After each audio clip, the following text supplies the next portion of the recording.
Il existe différents types de balles de tennis et il n'est pas toujours simple de faire son choix.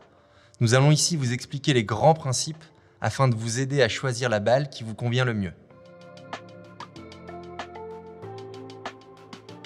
Une balle de tennis est composée de 3 éléments. Un noyau en caoutchouc contenant de l'air pressurisé ou non, une couche extérieure en feutre, synthétique ou naturel, et un joint blanc en latex qui fait la jonction entre les 2 pièces de feutre. Résistance ou durabilité, c'est la capacité de la balle à garder ses propriétés dans le temps.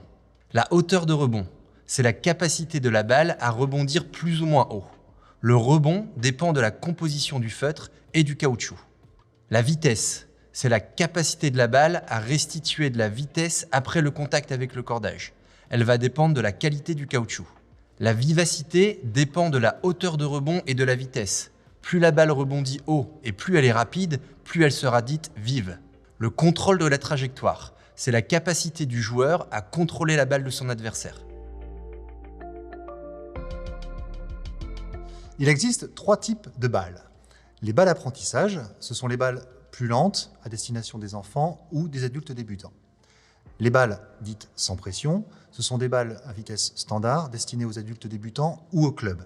Leur noyau ne contient pas de pression. Et les balles pression, ce sont des balles de vitesse également standard, mais destinées aux joueurs confirmés ou experts. Leur noyau contient de l'air sous pression. Commençons par les balles dites apprentissage. Elles sont conçues de manière à apporter une vitesse adaptée au niveau et à l'âge des joueurs. Elles sont classées en 4 niveaux. Tout d'abord, les ballons de baby tennis.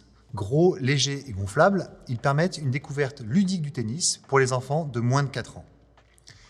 Ensuite, les balles stage 3. En mousse ou en feutre, elles ont une vitesse de 25% d'une balle normale et sont à destination des enfants de 5 à 8 ans environ. Elles sont faites pour jouer sur des demi-terrains. Ce sont les balles dites rouges. Les balles stage 2 sont elles aussi en feutre et ont une vitesse de 50% d'une balle normale. Elles sont à destination des enfants de 8 à 10 ans environ et sont faites pour jouer sur des terrains de 18 mètres. Ce sont les balles dites orange. Enfin, les balles stage 1. En feutre, elles ont une vitesse de 75% d'une balle normale et sont à destination des enfants de plus de 9 ans ou des adultes débutants. Elles permettent de jouer plus facilement sur un terrain normal. Ce sont les balles dites point vert. À partir du niveau stage 2, les enfants peuvent être amenés à faire de la compétition. Vous trouverez donc des balles pression avec une qualité de jeu supérieure vendues en tube. Les balles sans pression ont une hauteur de rebond standard. Elles ont la particularité d'être très durables. Ne contenant pas de pression, il n'y a aucune perte de pression et le rebond est essentiellement assuré par la dureté du noyau.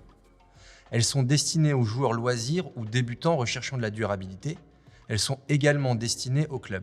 Les balles pression ont également une hauteur de rebond standard, mais contrairement aux balles sans pression, elles sont pressurisées.